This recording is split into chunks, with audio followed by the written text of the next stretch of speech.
Nah, kemudian ini adalah penghasilan saya selama nge-YouTube mulai dari bulan Agustus 2020 sampai dengan Desember tahun 2020 kemarin. Saya yakin banyak di antara kalian yang mikir kalau jadi seorang YouTuber atau content creator itu langsung auto kaya. Kira-kira benar gak ya? Kita cek. Halo, assalamualaikum warahmatullahi wabarakatuh. Jumpa lagi dengan saya Happy di Firstiansah Channel. Di sini adalah tempatnya orang happy, senang, susah, sedih, usil, jahil, gokil, kreatif, dan semuanya. Sah!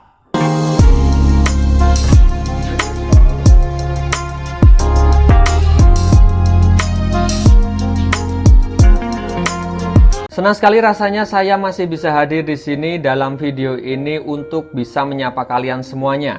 Buat kalian semuanya yang sudah menonton video ini, saya doakan kalian tetap dalam keadaan sehat walafiat dan juga dalam keadaan bahagia. Oke, di video kali ini saya masih akan membahas seputar YouTube. Jadi di sini saya akan bercerita, saya akan sharing berbagi pengalaman pada kalian semuanya. Mulai saya itu terjun ke dunia YouTube, kemudian saya upload video, saya membuat konten, kemudian saya dimonetisasi sampai dengan detik hari ini. Untuk channel YouTube saya itu sudah bisa menghasilkan uang. Nah, dalam video ini nanti selain saya akan menceritakan bagaimana perjalanan saya di YouTube, saya juga akan menyampaikan beberapa tips dan trik yang mungkin bisa kalian pakai dan kalian terapkan pada channel kalian. Sehingga untuk channel kalian nanti itu bisa cepat mencapai syarat monetisasi dan kalian bisa diterima di YouTube program partner. Tapi seperti biasa, sebelum kita masuk ke pembahasannya, jangan lupa untuk selalu mensupport channel ini dengan cara like, comment, share, and subscribe sehingga channel ini makin berkembang dan saya lebih semangat untuk membuat konten-konten yang bermanfaat dan konten yang asik buat kalian. Oke, ketika kita membangun channel YouTube, kita bikin channel YouTube itu apakah kita langsung bisa auto kaya atau tidak? Jadi di sini saya akan berbagi cerita saya. Jadi untuk channel yang saya gunakan ini sebenarnya adalah channel yang sudah saya buat sejak tahun 2011. Jadi kurang lebih sudah 9 tahun untuk sampai saat ini.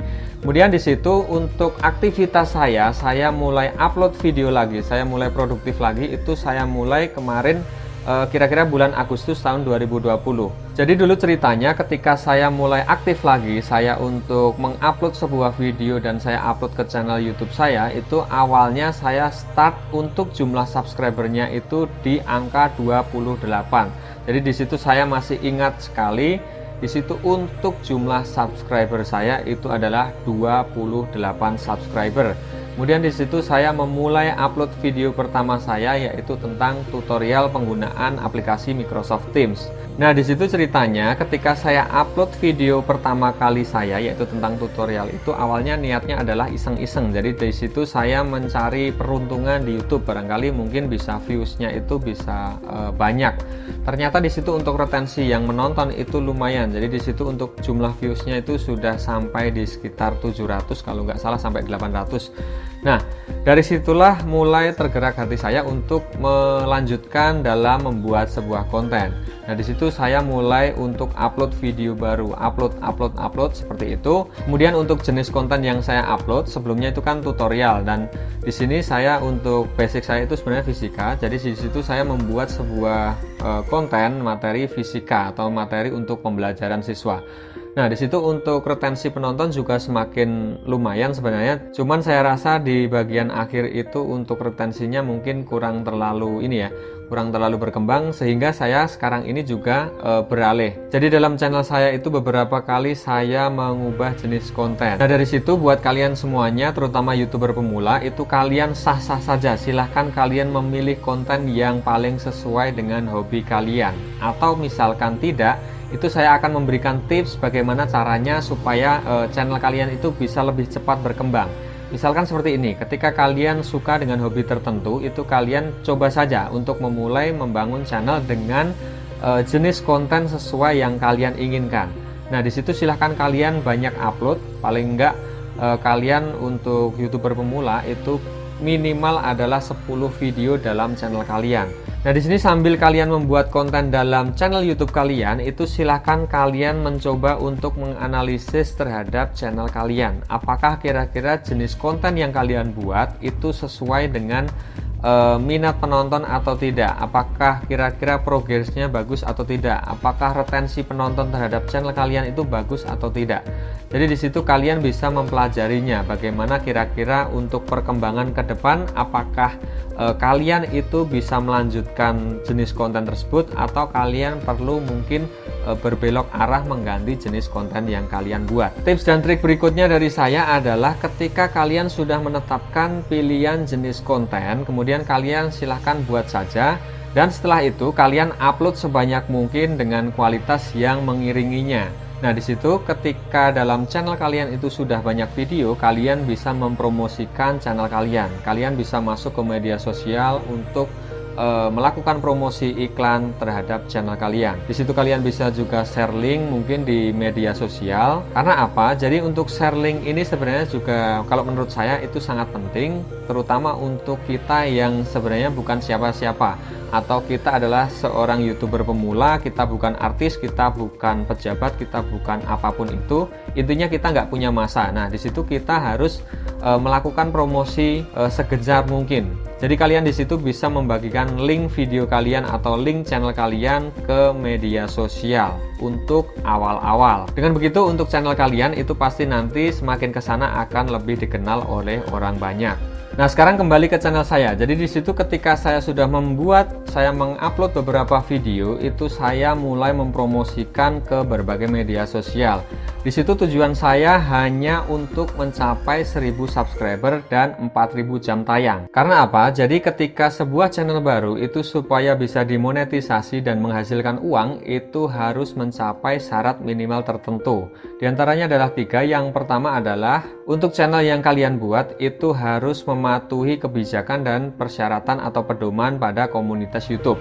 Kemudian yang kedua adalah jumlah subscriber pada channel kalian itu minimal harus mencapai 1000 subscriber. Kemudian syarat yang ketiga adalah untuk channel kalian waktu tontonnya itu dalam waktu setahun terakhir itu mencapai 4000 jam tayang atau jam tontonnya. Nah, di sini saya kira untuk syarat yang pertama itu sangat mudah sekali. Jadi kalian tinggal mematuhi kebijakan dan pedoman pada komunitas YouTube. Kemudian untuk 2 syarat ini yang mungkin untuk kalian semuanya yang sebagai YouTuber pemula itu mungkin lumayan susah ya untuk mendapatnya, gampang-gampang susah. Jadi tiap orang berbeda-beda. Di situ ada mungkin yang dia kesusahan untuk mencari subscriber tapi jam tayangnya sudah bisa mencapai batas minimum. Ada juga yang sebaliknya. Jadi untuk subscribernya itu sudah banyak tapi jam tayangnya belum bisa mencapai 4000 jam tayang sesuai dengan peraturan yang dikeluarkan dari YouTube. Nah, di sini saya bagikan tips pada kalian semuanya, terutama kalian yang sebagai YouTuber pemula. Jadi untuk mencapai 1000 subscriber dan 4000 jam tayang itu berdasarkan pengalaman yang saya lakukan dulu, itu untuk mencapai 2 syarat tersebut memang susah ternyata. Di situ saya mempelajari dan menganalisis progres channel saya. Jadi ketika saya upload video, saya membuat konten, itu saya pelajari untuk tingkat klik tayang, kemudian retensi dari penonton ketika saya upload itu bagaimana.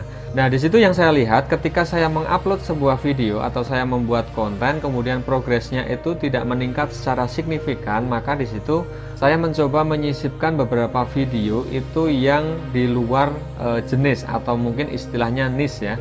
Niche dari yang konten yang saya buat sebelumnya. Jadi di situ mulanya saya membuat konten tutorial, setelah itu saya membuat konten tentang materi pembelajaran, setelah itu saya sisipkan lagi untuk video-video tutorial. Nah, dari situ ketika saya membuat sebuah konten tentang tutorial, itu saya mencoba mempelajari yang sedang ramai atau viral di YouTube.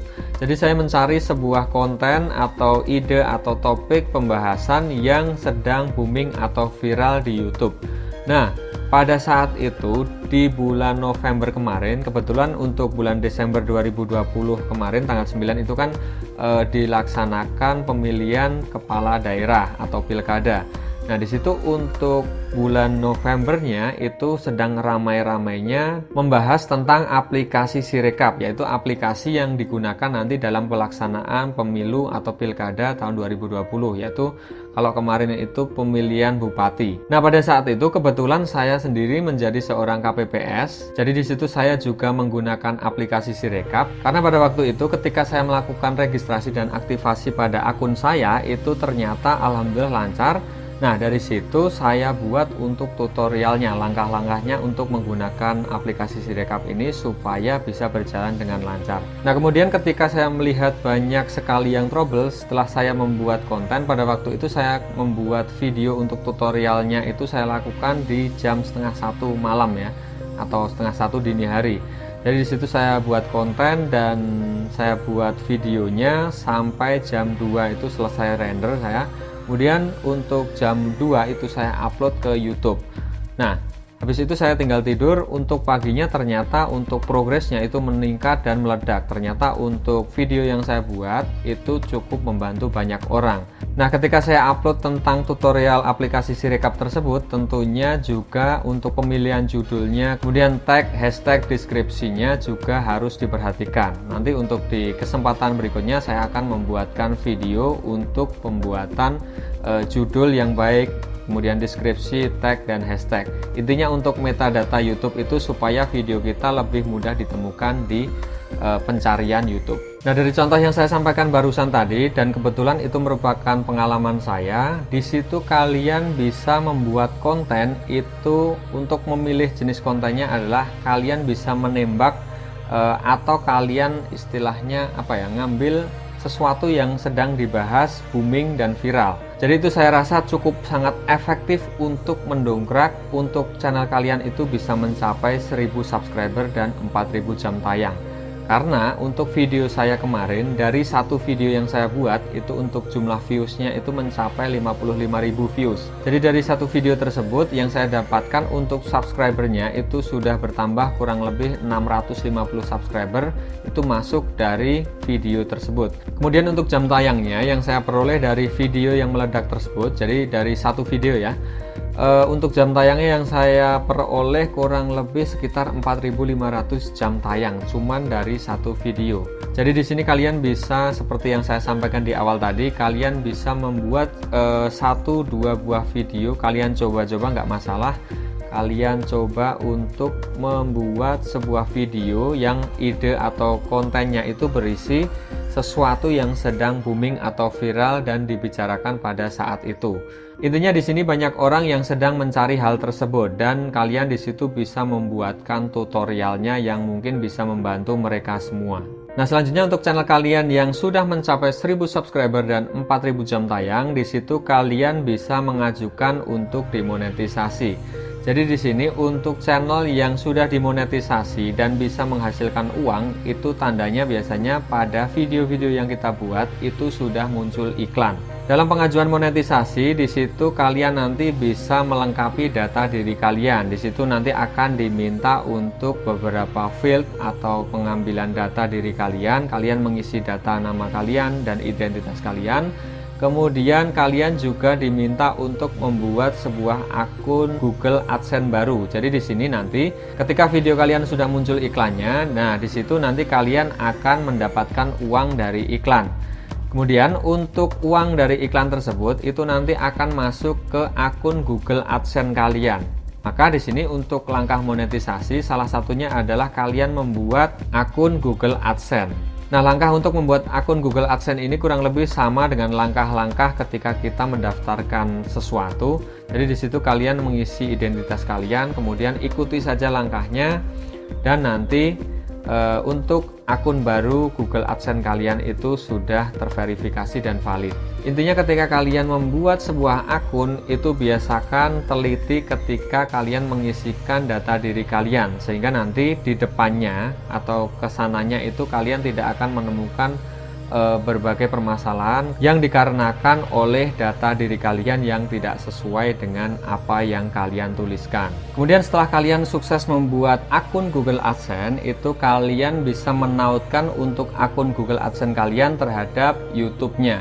Jadi nanti setiap video atau konten yang diputar di YouTube channel kalian itu ada iklannya, kemudian diputar dan ditonton oleh orang lain, maka di situ nanti untuk penghasilannya akan masuk ke Google AdSense kalian. Kemudian langkah yang ketiga dalam monetisasi ini adalah peninjauan. Jadi nanti untuk channel yang kalian buat, untuk konten-konten yang kalian buat dalam channel kalian itu akan ditinjau oleh pihak YouTube. Jadi apakah channel yang kalian buat, kemudian juga video atau konten yang sudah kalian upload ke channel kalian, itu dia sudah mematuhi kebijakan dan pedoman dari pihak YouTube. Jadi pada waktu itu saya mulai aktif di bulan Agustus 2020, kemudian saya upload video, kemudian saya mencapai 1000 subscriber dan 4000 jam tayang ini pada bulan November 2020.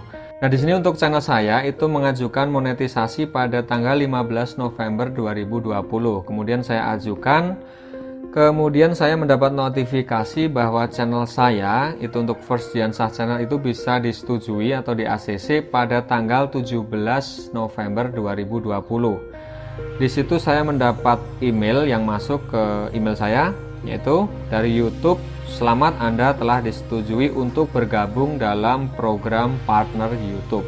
Nah, kurang lebih seperti itu ketika kalian nanti untuk channelnya itu sudah disetujui untuk monetisasi. Nah, setelah kalian mendapatkan email seperti ini, artinya channel kalian itu sudah benar-benar dimonetisasi. Nah, di sini kalian jangan kaget ketika video atau konten yang sudah kalian upload ke YouTube itu tidak ada iklannya, meskipun kalian sudah mendapatkan notifikasi yang masuk ke email kalian seperti tadi. Jadi di sini untuk iklan itu sebenarnya dia juga konfirmasi dan verifikasi terhadap video kalian. Kira-kira video kalian yang mana yang banyak retensi penontonnya. Kemudian iklan akan terpasang di video kalian yang bagian itu. Kemudian di situ ketika kalian monetisasi, misalkan hari ini kalian monetisasi, iklan akan muncul besok. Jadi 1 hari setelah monetisasi. Kurang lebih itu untuk iklannya. Jadi kalian nggak usah panik dan khawatir terhadap iklan. Nah, di situ juga kalian nanti bisa men-setting untuk iklannya. Kalian bisa masuk ke YouTube Studio, kemudian di situ nanti akan muncul menu baru yaitu tentang monetisasi.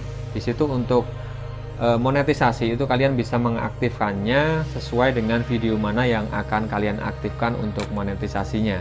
Nah, kemudian ketika channel kalian itu sudah dimonetisasi, itu apakah kalian itu terus harus nyantai? Wah, berarti untuk channel saya sudah dimonetisasi, saya bisa nyantai, saya auto kaya. Nanti bakalan ada iklan banyak yang masuk ke video saya, banyak dolar yang masuk ke channel saya. Jawabannya adalah tidak. Jadi ketika channel kalian itu dimonetisasi, itu artinya kalian baru saja diterima atau disetujui oleh YouTube sebagai partner kerjanya, seperti itu kurang lebih. Jadi ketika kalian dimonetisasi, itu artinya kalian baru masuk ke kehidupan yang nyata.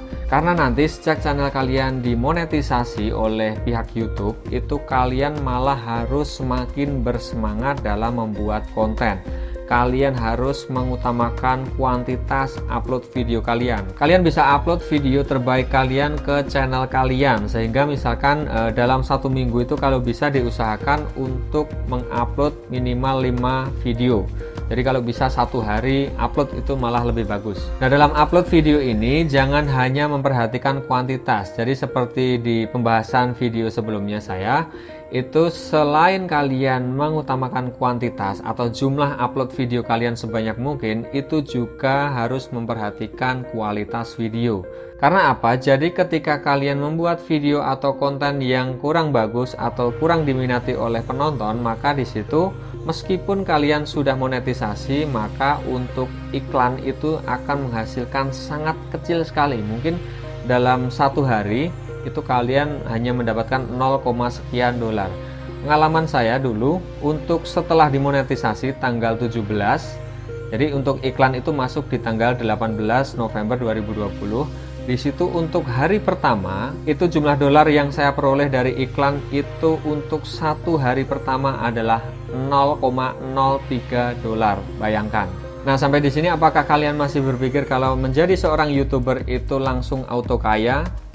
Simpulkan sendiri. Oke, kita kembali ke pembahasan kita. Jadi ketika channel kalian itu sudah dimonetisasi, itu bukan berarti kalian harus nyantai, nanti iklan masuk sendiri, untuk dolar juga datang sendiri, dan seterusnya. Hilangkan mindset itu. Jadi ketika channel kalian dimonetisasi, itu kalian artinya harus membuat atau menciptakan konten-konten yang lebih bagus lagi, lebih menarik lagi untuk ditonton dan menarik minat para penonton kalian. Karena apa? Jadi ketika kalian monetisasi itu kalian masih punya dua target. Target yang pertama adalah kalian harus mencapai $10 pertama. Nah, ketika kalian nanti sudah mencapai $10 pertama dalam pendapatan channel kalian, maka kalian nanti akan mendapatkan PIN dari Google AdSense. Untuk PIN-nya kurang lebih seperti ini. Jadi kalian nanti mengisi data pada Google AdSense. Kemudian Google AdSense akan mengirimkan PIN berbentuk fisik surat seperti ini, nanti akan dikirimkan ke alamat kalian masing-masing.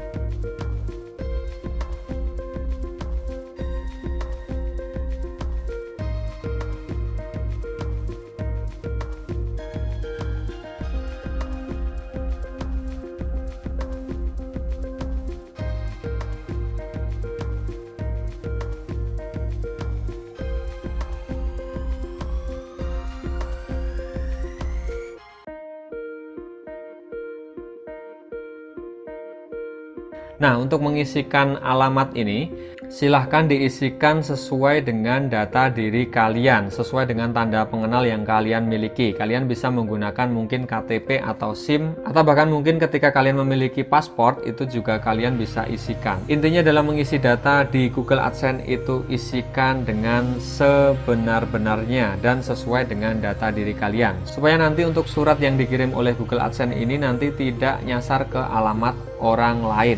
Nah, kemudian untuk surat ini isinya adalah 6 digit PIN. Jadi di sini terdapat nanti ada logo Google AdSense di bagian tengah depan sini. Kemudian di bagian belakang itu ada nanti nama kita dan alamat kita. Seperti yang saya sampaikan tadi, ini akan dikirim ke alamat rumah kalian masing-masing. Nah, nanti sedikit tips dari saya. Jadi ketika saya mengajukan PIN ini kemarin, saya mencapai $10 pertama. Itu untuk tanda pengenal yang saya gunakan pertamanya adalah KTP. Nah, di situ ketika saya merequest PIN ini dengan KTP, untuk percobaan yang pertama itu ternyata gagal karena untuk KTP-nya itu mungkin kurang jelas atau bagaimana. Kemudian di situ saya ganti memakai SIM. Nah, setelah saya memakai SIM, akhirnya untuk pengajuan atau permintaan request dikirim PIN ini bisa berhasil. Kemudian untuk PIN ini, setelah kalian melakukan request, maka PIN ini akan dikirim selama kurang lebih 2-4 minggu. Jadi kurang lebih maksimal 1 bulan. Kebetulan untuk saya kemarin request PIN ini selama kurang lebih 3 minggu ya. Jadi baru saja datang. Nah, setelah kalian mendapatkan ini nanti, kalian bisa membukanya di bagian pinggir sini. Tepinya kalian bisa potong. Kemudian di bagian depan nanti terdapat PIN seperti ini. Nah, untuk PIN yang kalian peroleh nanti terdiri dari 6 digit. Kemudian PIN ini nanti kalian bisa masukkan ke Google AdSense kalian. Silahkan kalian login ke akun Google AdSense kalian. Kemudian kalian masukkan PIN ini untuk verifikasi bahwa untuk yang mengajukan request ini, PIN ini memang benar-benar kalian. Jadi di situ banyak sekali untuk proses verifikasi. Karena urusannya sama uang kan biasanya harus memang benar-benar detail. Nah, kemudian setelah kalian memasukkan PIN ke dalam akun Google AdSense kalian, nanti kalian akan memverifikasikan metode pembayaran kalian. Jadi di situ kalian nanti akan memasukkan nama kalian. Tentunya untuk nama ini disesuaikan dengan nama yang sesuai di rekening bank kalian. Kemudian di situ juga kalian bisa memasukkan atau memilih jenis bank yang kalian gunakan untuk pencairan gaji YouTube ini. Nah, setelah itu kalian nanti bisa klik sesuai dengan urutan langkah yang ada di dalam Google AdSense tersebut. Setelah kalian selesai, nanti di situ ada pop-up yang muncul. Di situ akan meminta kalian untuk memasukkan sejumlah nominal uang di bawah Rp1.000. Jadi di situ untuk nominalnya itu kalian sesuaikan dengan sejumlah yang ditransfer oleh Google AdSense ke rekening kalian. Jadi nanti untuk Google AdSense itu akan mengirimkan sejumlah di bawah Rp1.000 itu ke rekening yang telah kalian masukkan. Nah, di situ nanti setelah uangnya masuk ke rekening kalian, kalian bisa mengecek di bagian mutasi, kemudian jumlah nominalnya itu silahkan kalian masukkan ke akun Google AdSense kalian. Di situ digunakan untuk melakukan verifikasi. Jadi di sini memang banyak verifikasi. Yang terakhir ini adalah verifikasi bahwa pemilik rekening bank itu memang benar-benar kalian. Kemudian untuk target yang kedua adalah kalian harus mencapai $100 pertama dari channel YouTube kalian. Kalau untuk target yang pertama tadi adalah mencapai $10 pertama, itu kita gunakan atau berfungsi untuk merequest pin yang kita nanti akan gunakan untuk verifikasi. Kemudian untuk yang target kedua yaitu $100 itu kita gunakan nanti untuk mencairkan gaji YouTube ke rekening tabungan kita. Jadi gini, ketika konten kita sudah bisa menghasilkan uang, maka di situ kita harus mencapai $100 untuk bisa mencairkan ke rekening kita. Karena jika di bawah $100, maka untuk uang penghasilan dari konten kita itu belum bisa kita cairkan ke rekening kita. Maka di sini kalian harus lebih giat lagi untuk membuat sebuah konten yang lebih diminati oleh para subscriber kalian.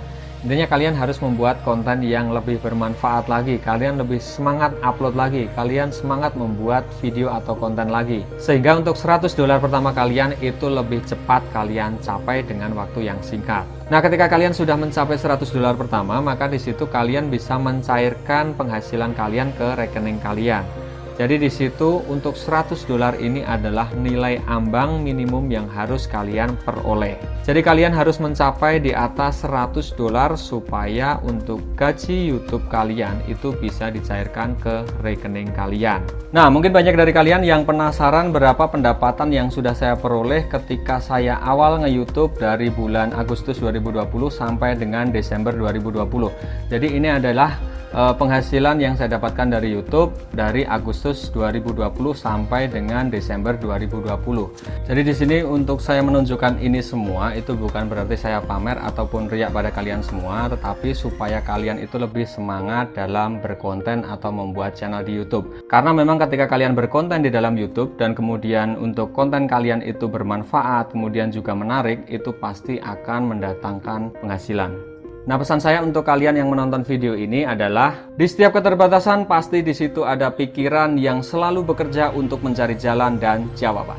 Oke, saya rasa cukup untuk pembahasan dan cerita yang saya bagikan ini. Semoga dengan menonton video ini kalian semua bisa lebih bersemangat lagi untuk membangun channel kalian. Terima kasih saya ucapkan pada kalian semuanya yang sudah menonton video ini dari awal sampai dengan akhir tanpa di skip. Semoga bermanfaat untuk kita sekalian.